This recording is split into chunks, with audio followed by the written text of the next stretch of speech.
வணக்கம். நான் டாக்டர் பிரதீப், மனநல மருத்துவர். இன்று நான் பேசக்கூடிய டாபிக், பயத்தில் இருந்து வெளிவருவது எப்படி. முதலில், பயம் உண்மையிலே தேவையா? தேவையே இல்லாத அசட்டு துணிச்சல் என்றால் என்ன?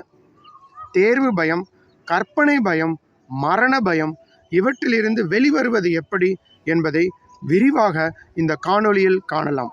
பயம் உணர்வு எல்லா மனிதர்களிடமும் இயற்கையாகவே இருக்கின்றன. இவை அளவோடு இருக்கும் பொழுது, அதாவது ஒருவனுடைய கட்டுப்பாட்டிற்குள் இருக்கும் பொழுது அவன் கவலைப்பட தேவையில்லை. இவை அளவுக்கு மீறி ஒருவனின் தினசரி வாழ்க்கையை பாதிக்கும் வகையில் அமைந்துவிட்டால் அவை ஒழிக்கப்பட வேண்டியவை. பயம் எப்பேற்பட்ட மனிதனையும் ஆட்டி வைக்கும் சக்தி உள்ளது. பயம் என்பது ஒரு விதத்தில் மனிதனுக்கு தேவையே. ஏனெனில் அதுதான் மனிதனை தூண்டி எச்சரிக்கை உணர்வுடன் செயல்பட வைக்கிறது. பாம்பை கண்டு பயம் ஏற்பட்டால்தான் அதனிடமிருந்து தப்பிப்பதற்காக எச்சரிக்கை உணர்வுடன் எதிர் நடவடிக்கை எடுக்க முடியும். அவ்வாறு பயம் ஏற்படாவிட்டால் அதன் பெயர் அசட்டு துணிச்சல். அது ஆபத்தில் கொண்டு போய் விட்டுவிடும். அஞ்சுவது அஞ்சாமை, பேதைமை, அஞ்சுவது அஞ்சல் அறிவார் தொழில் என்கிறார் வள்ளுவர். அஞ்ச வேண்டியவற்றிற்கு அஞ்சுவதுதான் அறிவுடைமை என்பது வள்ளுவர் வாக்கு. பரீட்சைக்கு பயப்படுகிற மாணவன் படிக்கிறான். பெற்றோருக்கு பயப்படுகிற பிள்ளைகள் தப்பு செய்ய தயங்குகிறார்கள். எஜமானுக்கு பயந்து வேலைக்காரன் ஒழுங்காக வேலை செய்கிறான். சிறை தண்டனைக்கு பயப்படுகிற போக்கிரி சட்டத்தை மீற தயங்குகிறான். வருமுன் காக்கும் அறிவு என்பதே பயத்தின் அடிப்படையிலிருந்து தான் தோன்ற முடியும். ஒருவனுக்கு பயமே சுத்தமாக இல்லாவிட்டால் என்ன ஆகும்? கொஞ்சம் யோசித்து பாருங்கள். எந்த விஷயத்திலும் எச்சரிக்கை உணர்வின்றி முரட்டுத்தனமாக காரியங்களை செய்து சிக்கலில் மாட்டிக்கொள்வான். ஏன், பயம் இருந்தால்தானே எந்த விதத்திலெல்லாம் ஆபத்து வரும் என யோசிக்கவே வைக்கும். அது இல்லாவிட்டால் சற்றும் தயங்காமல் உடனடியாக எடுத்தேன் கவிழ்த்தேன் என்று காரியத்தில் இறங்கி கஷ்டத்தில் சிக்கிக்கொள்ள வேண்டியதுதான். பெற்றோர்கள் பலர் தம் குழந்தைகளிடம் அனாவசியமாக அதையும் இதையும் சொல்லி பயமுறுத்தி தன் காரியத்தை சாதித்து கொள்கிறார்கள். ஒழுங்காக உணவு சாப்பிடாமல் அடம்பிடிக்கும் குழந்தையிடம் நீ சரியாக சாப்பிடவில்லை என்றால் டாக்டரிடம் போய் ஊசி போட வேண்டியிருக்கும் என்று சொல்லி குழந்தையின் மனதில் டாக்டர், ஊசி இந்த விஷயத்தில் பயத்தை தோற்றுவிக்கின்றார்கள். அதையும் இதையும் சொல்லி குழந்தைகளை பயமுறுத்துவது சரியான முறையாகாது. மாறாக, சாப்பிட அடம்பிடிக்கும் குழந்தையிடம் இப்படி சொல்லலாம்: நீ சரியாக சாப்பிடவில்லை என்றால் ஆரோக்கியமாக வளர முடியாது, உடல் பலவீனமாக இருக்கும். எப்படி உன்னால் விளையாட முடியும்? ஒழுங்காக ஓடி விளையாட சக்தி வேண்டும். மேலும் வயிற்று வலி, கால் வலி என்று வந்துவிட்டால் உன்னால் விளையாட முடியாது.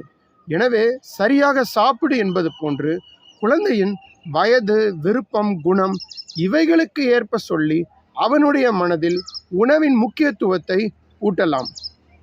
பயமுறுத்தி வளர்க்கப்படும் குழந்தை மிகவும் கண்டிப்பு காட்டி, கடுமை காட்டி, அடக்கி வளர்க்கப்படும் குழந்தை பயந்த சுபாவம் உள்ளவனாக வளரலாம்.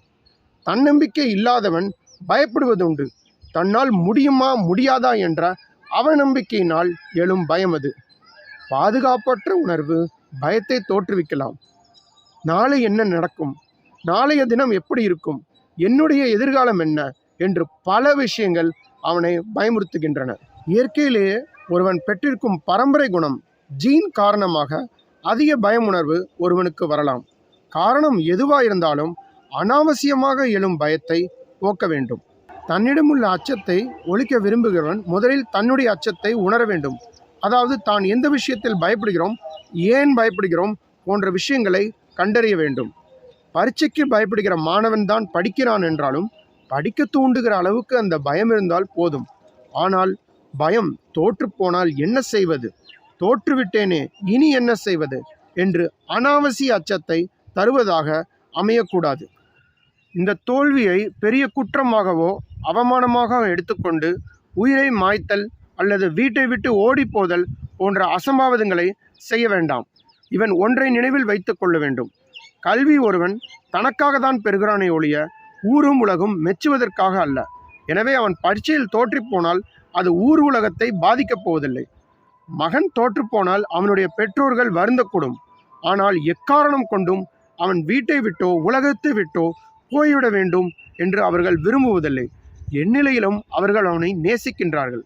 பரீட்சைகள் ஒருவனுடைய தகுதியை எடை போடுவதில்லை, மாறாக அவனுடைய குறைகளை நிவர்த்திக்க வழிகாட்டுகின்றன. தோல்வி ஒரு குற்றம் அல்ல, அது எல்லோர் வாழ்விலும் நிகழ்வதுதான். பரீட்சையில் தோல்வியடைந்தால் 1 வருடம் வீணாகிவிட்டதாக நினைத்து கவலைப்பட வேண்டாம்.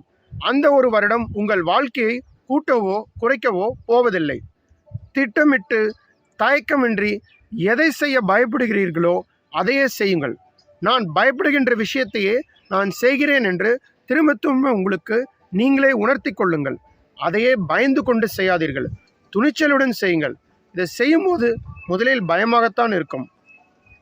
தைரியமாக இருக்க பழக பழக பயம் உங்களை விட்டு ஓடி போய் விடுகின்றது.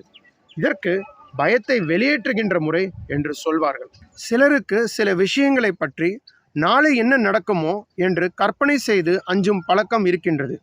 குழந்தை பிறந்தவுடனேயே அவனுடைய கல்வி, எதிர்கால வாழ்க்கை என்று பெற்றோர்கள் அவனுடைய வாழ்க்கையை கற்பனையில் கண்டு பயப்படுவதுண்டு. நாடகமே உலகம், நாளை நடப்பதை யார் அறிவார் என்று கவிஞர் கண்ணதாசன் பாடினார். ஆம், நாளை என்ன நடக்கப் போகிறது என்பதை யாரும் அறிந்திருப்பதில்லை. இன்று இந்த நிமிடம் மட்டுமே சாசுவதம். அப்படி இருக்க நாளை என்ன நடக்கும் என்று கற்பனை செய்து அஞ்சுவது அர்த்தமற்றது. மரண பயத்தை போக்குவது எப்படி? மரணம் ஏறக்குறைய எல்லோர் மனதிலும் அச்சத்தை உண்டாக்கவே செய்கிறது. வாழ்க்கை அறிந்து கொள்ளாதவன் முறையாக வாழத் தெரியாமல் தவிப்பது போல் மரணத்தின் பொருளை அறிந்திராதவன் அதை கண்டு பயப்படுகிறான். பிறப்பு என்ற ஒன்று இருக்கும் பொழுது இறப்பு கட்டாயமே, தவிர்க்க முடியாத இதை ஒவ்வொருவரும் சந்தித்தே ஆக வேண்டும். பரீட்சைக்கு, வேலைக்கான நேர்முகத் தேர்வுக்கு, ஒரு நீண்ட பயணத்திற்கு ஒருவன் தன்னை தயார்படுத்திக் கொள்வது போல் தவறாமல் நீங்கள் சந்திக்கப் போகிற மரணத்துக்கு உங்களை தயார்படுத்திக் கொள்ளுங்கள். உங்களுடைய கடமையை சரிவர செய்வது, எந்த காரியத்தையும் தள்ளி போடாமல் அந்தந்த நேரத்தில் செய்வது, மனிதாபிமானம், மனித நேயம் கொண்டு வாழ்க்கையை நடத்துவது போன்ற நேர்மறையான பாசிட்டிவ் செயல்கள் செய்தால் வாழ்க்கை முழுமையடைந்து விடுகின்றது. இது உங்களுக்கு அலாதியான மன அமைதியை தந்திருக்க, மரணம் உங்களை அசைக்கப் போவதில்லை, அச்சுறுத்தப் போவதில்லை. பக்குவப்பட்ட மனம் மரணத்தை ஒரு இயல்பான நிகழ்ச்சியாக ஏற்றுக்கொள்கிறது. மனதில் அச்சம் தோன்றும் பொழுதெல்லாம் நான் தைரியசாலி என்று சொல்லிக் கொள்ளுங்கள். நன்றி, வணக்கம்.